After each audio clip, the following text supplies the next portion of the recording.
मंचस्थ सर्व मान्यवर, उपस्थित सज्जन, माता भगिनी,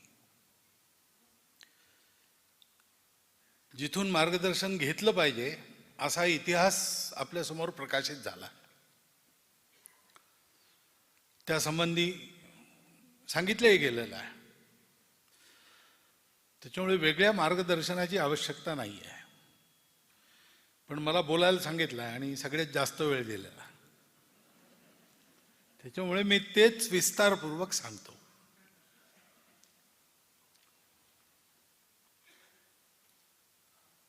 हिंदू साम्राज्य दिवस हा निवडला.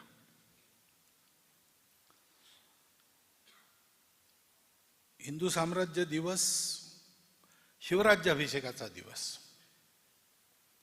शिवराज्याभिषेकाचा दिवस का? कारण छत्रपती शिवाजी महाराज हा हिंदूंकरता, भारतीयांकरता एक सार्वकालिक जीवनाचा आदर्श आहे. म्हणजे संघामध्ये तर व्यक्तिपूजा नसते, तत्व हे गुरु आहे, भगवा ध्वज.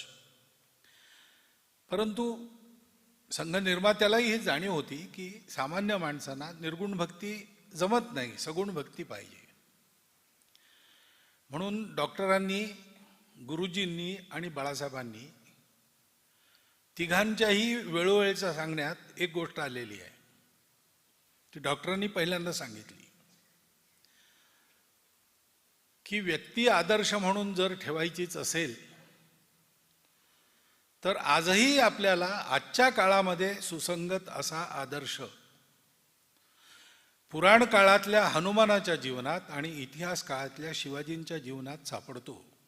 त्यांचं जीवन तत्वरूपच आहे, म्हणून त्यांना आदर्श ठेवायला काही हरकत नाही. ती व्यक्तिपूजा होत नाही. आणि असं त्यांचं जीवन हे एक व्यक्ती म्हणून सुद्धा आपल्याकरता अनुकरणीय जीवन आहे. आणि हे केवळ व्यक्तिगत जीवनाचा आदर्श नाही, तर गुलामीशी झगडणाऱ्या राष्ट्राच्या विजिगीषेचं ते प्रतीक आहे. आणि नुसती विजिगीषा नाही, त्याच्याबरोबर विजय सुद्धा आहे. आक्रमण तर फार पूर्वी सुरू झालं. त्या आक्रमणाचा प्रतिकार करायला आपण उभे राहिलो. ते काही पहिलं आक्रमण नाही, त्याच्या अगोदर आपल्याकडे आक्रमक येऊन गेले. शक आले, हुण आले, कुशाण आले, ग्रीक लोक आले, राज्य विस्तार ही आकांक्षा मनात घेऊन आले. राहिले, त्यांना परतवून लावलं तेव्हा गेले. काही इथेच राहिले, ते पचून गेले. जेवढं तेव्हा त्यांना लुटता आलं तेवढं लुटलं. परत गेल्यावर त्यांना ते करता आलं नाही. आपण जिंकल्यावर आपण त्यांना आत्मसात करून घेतलं. देशाचं वैभव पुन्हा उभं राहिलं. ही 5-6 आक्रमणं त्याची सवय समाजाला झालेली. आणि त्याच्यामुळे इस्लामचं आक्रमण आलं तेव्हा त्याच दृष्टीने प्रतिकार पहिल्यांदा झाला. आता वर्णन केलं ललितादित्यापर्यंत आणि नंतर सुद्धा की हे परकीय आले आहेत, यांना आपली संपत्ती लुटायची आहे, यांना आपला अधिकार जास्त भूभागावर पाहिजे आहे. त्याचा प्रतिकार झाला की संपेल. आणि असं जेव्हा आक्रमण असतं तेव्हा त्याला एका ठिकाणी पायबंद बसला तर पुढे जायची हिंमत होत नाही. पण हे आक्रमण असं नव्हतं, हे समजायला पुष्कळ वेळ लागला. तुम्ही जर सगळं साहित्य पाहाल, त्यावेळच्या राजांच्या बखरी पाहाल, संतांची वाणी पाहाल, तर अगदी तेव्हापासून हे काय आहे हे समजायचा प्रयत्न लोकांनी केला. एकदा हरवून चालत नाही, पुन्हा येतात. नुसते लुटत नाहीत, मारतात, परंपरा मोडायला लावतात, धर्म बदलायला लावतात. तर या आक्रमणाचं स्वरूप काय आहे अशी एक समज उत्पन्न करण्याचा प्रयत्न प्रत्यक्ष अनुभव निरीक्षणातून करता करता त्याचा प्रतिकार कोणत्या उपायाने होईल असे प्रतिकाराचे प्रयत्नही झाले. आणि संपूर्णपणे यशस्वी झालेला पहिला प्रयत्न हा छत्रपती शिवाजी महाराजांचा होता. म्हणजे दीर्घकाल ही जी लढाई चालू होती हिंदुस्थानची, त्यात आपण लढाया हरलो, आपली राज्य गेली, आपले राजे गेले, पुष्कळ गोष्टी गेल्या, परंतु समाज हारला नाही, राष्ट्र हारलं नाही. संघर्ष चालू आहे. निर्णायक पराभव नाही आहे, निर्णायक विजयही नाही आहे. प्रयोग चालू आहेत. या सगळ्या प्रयोगांचं अध्ययन करून त्याच्यातल्या ज्या काही उणीवा राहिल्या होत्या, ज्याच्यामुळे ते प्रयत्न यशस्वी झाले नाहीत किंवा टिकू शकले नाहीत, यशाला टिकवू शकले नाहीत, या सगळ्या गोष्टींचं अध्ययन करून शिवाजी महाराजांनी त्या त्रुटी दूर करून आपला एक निर्दोष प्रयत्न केला. हे त्यांचं वेगळेपण आहे. संघ महाराष्ट्रात निघाला, शिवाजी महाराज महाराष्ट्रातले, म्हणून शिवसाम्राज्य दिनोत्सव नाही आहे, हिंदू साम्राज्य दिवस. हे जे प्रयत्न चालू होते ठिकठिकाणी, हे प्रयोग होते. आणि पहिला यशस्वी प्रयोग शिवाजी महाराजांनी केला आणि तो यशस्वी झाला याची खात्री देशाची केव्हा पटली? आग्र्याहून ते परत आले तेव्हा. प्रत्यक्ष औरंगजेबाच्या जबड्यात प्रवेश करून सही सलामत हा बाहेर येऊ शकला आणि पुन्हा त्यांनी धडक मारून आपला प्रदेश टिकवला, वाढवला. हे जेव्हा लक्षात आलं तेव्हा आपण मग पाहतो की त्या काळानंतर दुर्गादास राठोड यांच्या प्रयत्नांनी राजस्थानमधले सगळे लोक एकत्रित आले. पुन्हा मोगलांचं पाऊल राजस्थानात पडलं नाही. छत्रसालांनी बुंदेलखंडात आपलं स्वतःचं राज्य उभं केलं. कूचबिहारचा राजा चक्रध्वज सिंग दुसऱ्या राजाला पत्र लिहितो की तिकडे पश्चिमेत शिवाजींनी जसं केलं आहे तसं आपण इथे करू आणि या पाखंडी लोकांना समुद्रात बुडवून टाकू. शिवाजी महाराजांच्या या सगळ्या गोष्टीकडे सगळ्या जगाचं लक्ष होतं. भारतात काय होणार, हा भारत टिकणार की नाही, आणि त्याचं निर्णायक उत्तर शिवाजी महाराजांच्या प्रयत्नांनी मिळालं, शिवाजी महाराजांच्या रीतीने मिळालं. आणि त्याच्यामुळे शिवाजी महाराजांचा हा प्रयत्न युद्धशास्त्राच्या दृष्टीने सुद्धा अभ्यासला जाऊ शकतो, समाजशास्त्राच्या दृष्टीने सुद्धा अभ्यासला जाऊ शकतो, प्रशासनाच्या अंगाने सुद्धा त्याचा विचार होऊ शकतो. समाजामध्ये या आक्रमणाचा प्रतिकार करण्याचं बळ उभं राहण्याकरता जे जे आवश्यक होतं ते बळ उभं राहत नाही याची जी जी उणीव होती त्या सगळ्या उणीवांचे उपाय आणि ज्या प्रकाराने सगळ्या समाजाला उभं करायला पाहिजे होतं. राजे आणि सैनिक लढले, सगळा समाज लढला, असं केव्हा झालं? शिवाजी महाराजांच्या प्रेरणेतून जे उभं राहिलं त्याच्यात जगाने पुढेही पाहिलं की दलबल सहित 30 वर्ष तळ ठोकून दिल्लीचा बादशाह बसलेला आहे. आणि लढतं कोण आहे त्याच्यापाशी? सैन्य नाही, सेनापती नाही, राजा गेलेला, राणी कैदेमध्ये, राजपुत्र कैदेमध्ये, खजिना नाही, काही नाही. दिवसा शेती करतात आणि रात्री विळेकोठे फावडी हातात घेऊन आणि औरंगजेबाच्या छावणीवर हल्ले करतात. अशा प्रकारचं ते युद्ध झालं. सगळा समाज लढला. आणि समाजाची अशी संघटित शक्ती जेव्हा एखादा संकल्प घेऊन उभी राहते त्यावेळेला ती शक्ती नेहमी विजयशालिनीच असते, तिला पराभव माहीत नसतो. ते साक्षात जगज्जननीच्या शक्तीचं रूप असतं, सामाजिक रूप असतं. शिवाजी महाराजांनी ही संघटित शक्ती उभी केली. अशी शक्ती उभी करणाऱ्याला स्वतःला जगून दाखवावं लागतं आणि स्वतःच्या आत्मीय संपर्कात सगळ्यांना बांधावं लागतं. शिवाजी महाराजांच्या चरित्रात जे आपण पाहतो, मी हे तुम्हाला सांगायची जरूर नाही, आपल्याला खूप लोकांनी सांगितलं आहे आणि केदार फाळक्यांनी ते पुन्हा एकदा सांगितलंच असेल. पण इथपासून तर सेनेचं तंत्र उभं करणे, आरमार नव्हतं, पुन्हा आरमार उभं करणे, महसुलाची पद्धत बरोबर, सगळ्यांना न्याय मिळेल असा राज्यकारभार, कितीतरी गोष्टी त्यांनी केल्या. ज्यांना बळजबरीने तिकडे नेलं त्यांना परत आणणं, परावर्तनाचं काम. यंत्र यायला लागली होती तर नवीन प्रकारच्या तोफा, मुद्रण कला, मुद्रणाचं मशीन, अशा सगळ्या गोष्टीमध्ये शिवाजी महाराजांनी एक एक पुढाकार उत्पन्न केला आणि त्याच्या आधाराने समाजाची एक सर्वांगीण शक्ती उभी राहिली, एक सर्वतोमुख असं रूप उभं राहिलं. आणि म्हणून हा शिवाजी महाराजांचा आदर्श हा हा हा सार्वकालिक आदर्श आहे, हा त्रिकालाबाधित आदर्श आहे. हा शिळा होत नाही, हा जुना होत नाही, हा नित्य नूतन असतो. व्यक्तिगत चारित्र्यापासून तर राष्ट्रीय चारित्र्यापर्यंत सर्व गोष्टी. शिवाजी महाराजांनी ओळखलं की मुळात हा लढा हा विदेशी आणि स्वदेशीचा आहे.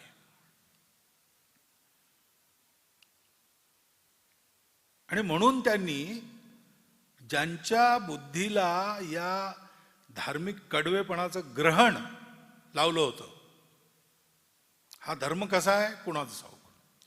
आपल्याला, आपण हिंदू आहोत, आपल्याला कारण नाही उगीच अभ्यास करायचा, समजायला अभ्यास करायलाच पाहिजे.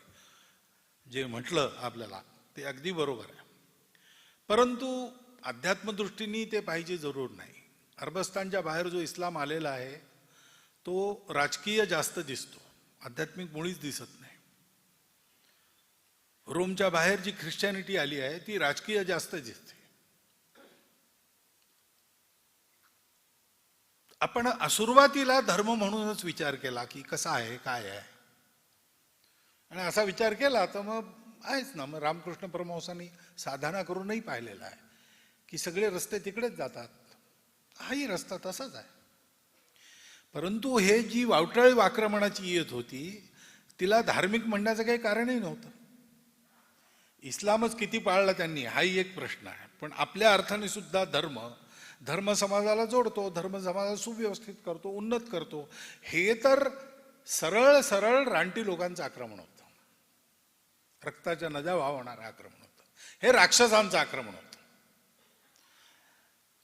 आणि म्हणे पूर्णपणे आपल्याला प्रवृत्तीने सुद्धा विदेशी असलेलं आक्रमण आहे, ती प्रवृत्ती मोडली पाहिजे. आणि ती प्रवृत्ती मोडायला शक्तीचं उत्तर शक्तीने देता आलं पाहिजे.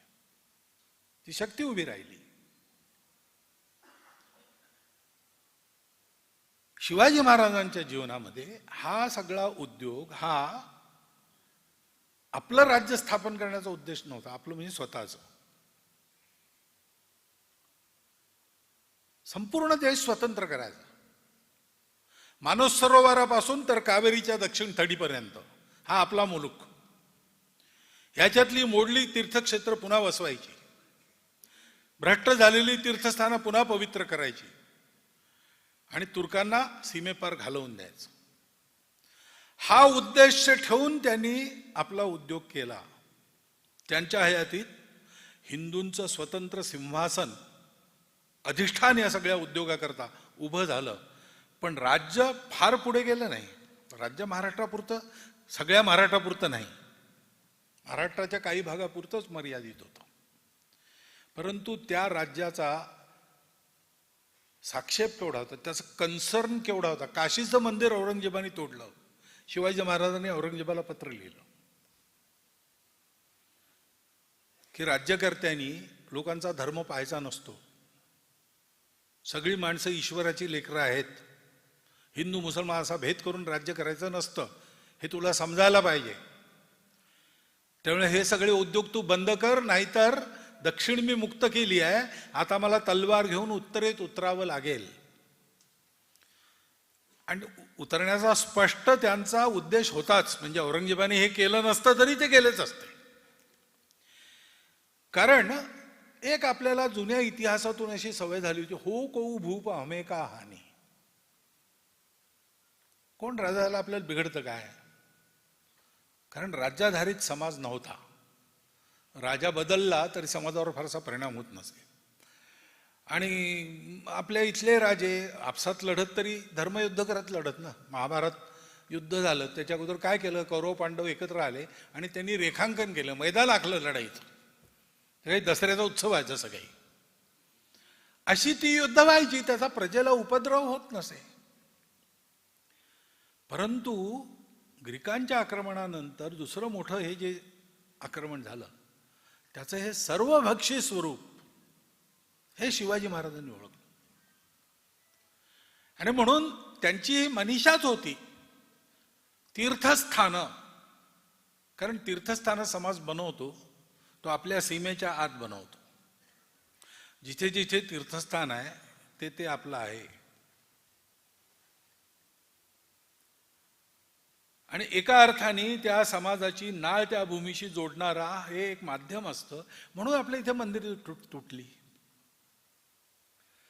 मंदिरं तोडली ती ही आपली नाळ तोडण्याकरता, आपली मनोवृत्ती खच्ची करण्याकरता. तुमचा देव तुमचं रक्षण करू शकत नाही, या इकडे, येत नसाल तर मरा, अशा प्रकारची एक उद्दाम भाषा त्या मंदिर तोडण्यामागे आहे.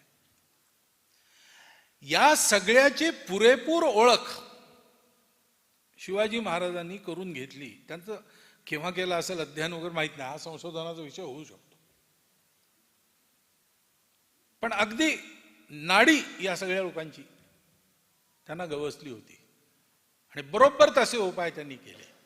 आणि म्हणून त्यांच्या प्रेरणेने ही जी गती मिळाली समाजाला, ती अटकेपार झेंडे फडकवेपर्यंत अबाधित चालू होती.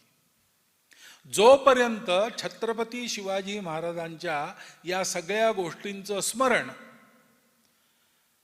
कार्यकर्ता मंडळींमध्ये जागृत होतो, तोपर्यंत हे हिंदूंचं साम्राज्य वाढत राहिलं, प्रतिकार करत राहिलं, विजय मिळवत राहिलं, आक्रमकांना तडीपार करत राहिलं. ज्या दिवशी ही ध्येयदृष्टी संपली त्या दिवशी मग आपल्या राज्याचं भान आलं, मग आपल्या प्रदेशाचंही भान आलं, प्रांताचंही भान आलं. आणि आपण पाहतो की पानिपतच्या तिसऱ्या लढाईत इस्लामच्या नावाखाली एक होऊन जसा प्रतिपक्ष लढला, तसा हिंदू समाज एक होऊन लढला नाही. नंतरच्या काळात सुद्धा जी अधोगती झाली, एक ध्येयनिष्ठा असते तेव्हा एक दिशा असते, त्याचं एक अनुशासन असतं. त्याच्यामुळे आपले दुर्गुण आपण कमी करतो, काढून टाकतो. नाहीतर षड्विकार हे माणसाला असतातच, प्रकृतीत असतात. एक ध्येय जेव्हा असं नाहीसं होतं तेव्हा मग मनुष्याचा अहंकार वाढतो, स्वार्थ वाढतो. तसं झालं. हे जे पुस्तक आहे, पहिली गोष्ट हा इतिहास आहे. म्हणजे प्रमाणाशिवाय काही नाही, प्रत्येक गोष्टीचं प्रमाण आहे. पण ही गोष्ट सुद्धा आहे, घडलेली गोष्ट आहे, बोधप्रद गोष्ट आहे. आपण सगळ्यांनी ज्यापासून धडा घ्यावा अशी गोष्ट आहे. आणि फक्त महाराष्ट्रातल्या लोकांनी अशी ऐकावी अशी गोष्ट नाही आहे, ही सगळ्या राष्ट्राकरता गोष्ट आहे. कारण हा प्रयत्न हा राष्ट्रीय प्रयत्न झालेला आहे. छत्रपती शिवाजी महाराजांवर रवींद्रनाथांनी कविता लिहिली, ओ राजा शिवाजी म्हणून. त्यांना का लिहावीशी वाटली? तेव्हा काही इतकी साधनं नव्हती आणि शिवाजी महाराजांचा इतका परिचय नव्हता. चेन्नईला समुद्र किनाऱ्यावर दुर्गेचं मंदिर आहे, तिथे पट्टा आहे, या ठिकाणी अमुक अमुक दिवशी शिवाजी महाराज घेऊन गेले, त्यांनी या मंदिराकरता अमुक अमुक व्यवस्था कायम केली. जिंजीच्या किल्ल्यानंतर मंदिर आहे, तिथे असं आहे. ठिकठिकाणी या खुणा आहेत. शैल्य मल्लिकार्जुनला अशीच खूण आहे. 60च्या दशकामध्ये दिल्लीतल्या नागरिकांनी आंदोलन करून शिवाजी पुतळा उभारला. शिवाजी रोड आहे आणि शिवाजी ब्रिज स्टेशन आहे. या सगळ्या गोष्टी काही महाराष्ट्रातून कुणी जाऊन केलेल्या नाही आहेत. त्या ठिकाणी विवेकानंदांना, रवींद्रनाथांना, देशासाठी लढणाऱ्या सगळ्यांना प्रेरणा देणारा हा जो संघर्ष केला, यशस्वी संघर्ष केला, धर्माचं साम्राज्य उभं केलं, कसं राज्य करावं हे उदाहरणांनी दाखवून दिलं. आणि ते सगळ्या देशात केलं. उदाहरण द्यायचं होतं तर महाराष्ट्रापुरतं पुरे होतं ना, तसं नाही. ते साम्राज्य याच्याकरता पाहिजे की त्या साम्राज्यात सत्यम शिवम सुंदरम नांदलं पाहिजे. आणि जोपर्यंत हा समाज आपली मूल्य घेऊन हे राज्य तिथपर्यंत नेत नाही, तोपर्यंत हे होत नाही. ते झालं पाहिजे, हे कार्य व्हावे, हे तो श्रींची इच्छा.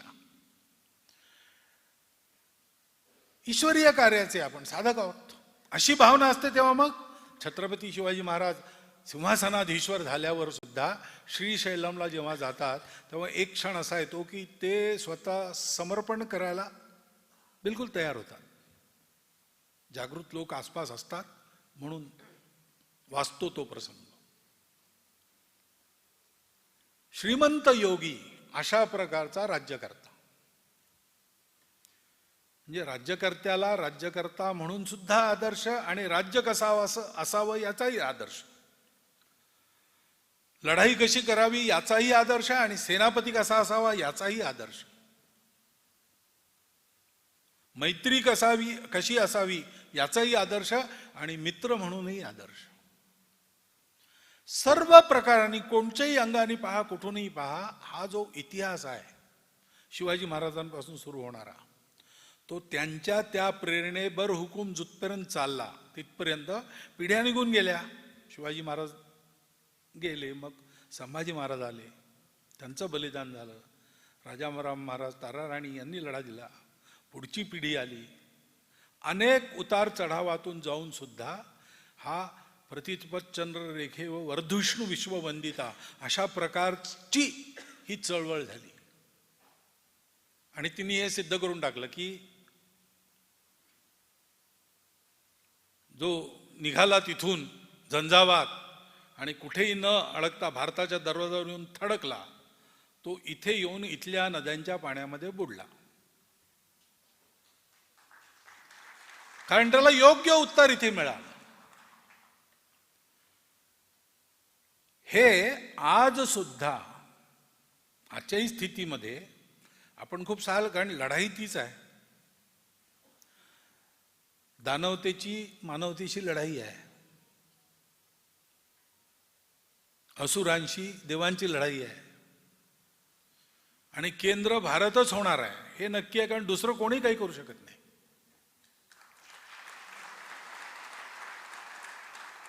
त्या ताकदीने आपल्याला सगळ्यांना उभं राहावं लागेल. मग तो ध्येयवाद, ती आस्था, ती श्रद्धा आपल्या जीवनात आणावी लागेल. ते शील, ते चारित्र्य आपल्या अंगी बाणावं लागेल. तो पराक्रम, ती विजिगीषा, ते साहस आपल्या अंगी असावं लागेल. सगळ्यांना जोडून सगळ्यांना उभं करायची, भेद न पाहता कुठलेही, सगळ्यांना आपलं बनवायची ती कला आपल्याला सगळ्यांना शिकावी लागेल. आणि असा सगळं प्रेरणा याचं धन मिळालं असताना चालता चालता पुढे का विस्मरण झालं, कुठे चुकलो, कुठे ठेस लागली, याचंही अध्ययन करून ते होणार नाही हेही पाहावं लागेल. या आपल्या वाडवडील पूर्वजांमुळे आपली कीर्ती जगात आहे. व्हिएटनामचे लोक येतात, व्हिएटनामचे राज्यकर्ते येतात, तेव्हा ते म्हणतात की आम्हाला ते रायगडावर जायचं आहे. का हो? नाही, कसं लढायचं हे त्यांच्याकडून आम्ही शिकलो. ही वस्तुस्थिती आहे. सगळ्या जगामध्ये प्रशासन कसं असावं, लढाई कशी करावी, शीलवान राजा कसा असावा, ह्याच्या ज्या उदाहरणांची चर्चा होते त्याच्यात हे अग्रगण्य आपलं उदाहरण आहे, आपल्या देशाचं उदाहरण आहे. हे आपल्याजवळ आहे.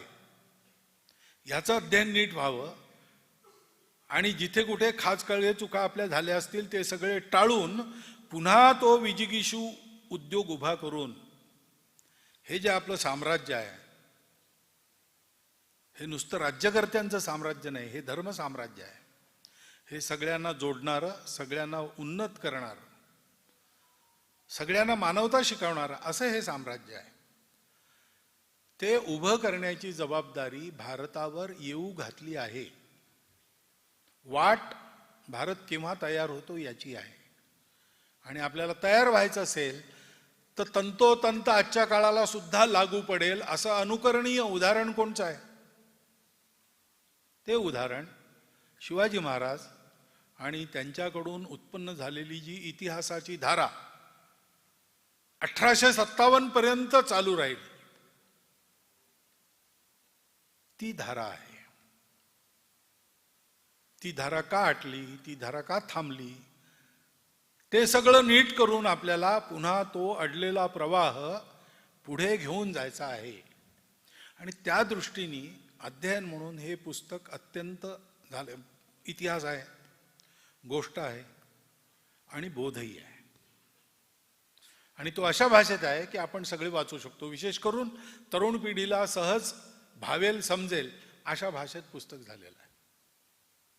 इतका मोठा कालखंड आणि इतक्या दैदिप्यमान दिग्विजयी कृत्यांनी भरलेला कालखंड 300-350 पानामध्ये तंतोतंत त्याच्या पूर्ण प्रभावासहित ग्रथित करणं हे काम फार कुशलतेने केदार फाळके यांनी केलं असं पुस्तक वाचून मला वाटतं. मी असं म्हणतो की एका योग्य वेळी या सगळ्यांच्या प्रयत्नांनी त्यांच्या हातातून एक योग्य कृती नियतीने घडवून आणली आहे. आणि म्हणून त्या कृतीचं मराठीत तर ते आहेच उपलब्ध, इंग्लिशमध्येही भाषांतर झालेलं आहे. अनेक भारतीय भाषात त्याचं भाषांतर होऊ शकतं. आणि पुन्हा एकदा तो ज्ञानाचा ठेवा सगळा प्राप्त करून त्याच्या प्रकाशामध्ये आपली वाट निश्चित करून आपला विश्वगुरू भारत उभा करणं हे कर्तव्य पार पाडण्याकरता आपल्याला तयार करणारी ही कृती सगळ्यांना लाभेल अशी आता शक्यता उत्पन्न झाली आहे. परिस्थितीमध्ये शक्यता उत्पन्न होत असतात, पण त्याचा लाभ घ्यायचा असतो. तो लाभ आपल्याला घ्यावा लागतो. त्यामुळे माझी अशी प्रार्थना आहे की हे पुस्तक सगळ्यांनी विकत घ्यायचं आणि प्रचार प्रसार करायचा, वाचायला सांगायचं. ज्याला सांगाल त्यालाही विकत घ्यायला लावायचं. कारण हे खरं घरी ठेवून पारायण करण्यासारखं पुस्तक आहे. एकतर सगळं या 350 पानात आहे, मनाला भावेल अशा भाषेत आहे आणि त्यातून काय बोध घ्याव्या याविषयी विचार आहेत. जसं प्रत्यक्ष लेखकांनी म्हटलं की मतं आहेत, चुकीची वाटली तर नंतर सुधारता येतील, पण विचार तर झाला पाहिजे.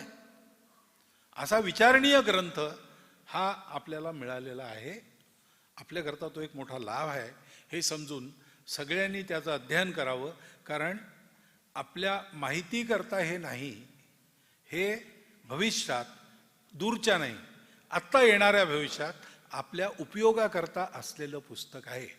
सगळ्यांनी त्याचा लाभ घ्यावा ही विनंती करतो. आणि माझे 4 शब्द आपण ऐकून घेतले याबद्दल धन्यवाद देऊन माझे भाषण पूर्ण.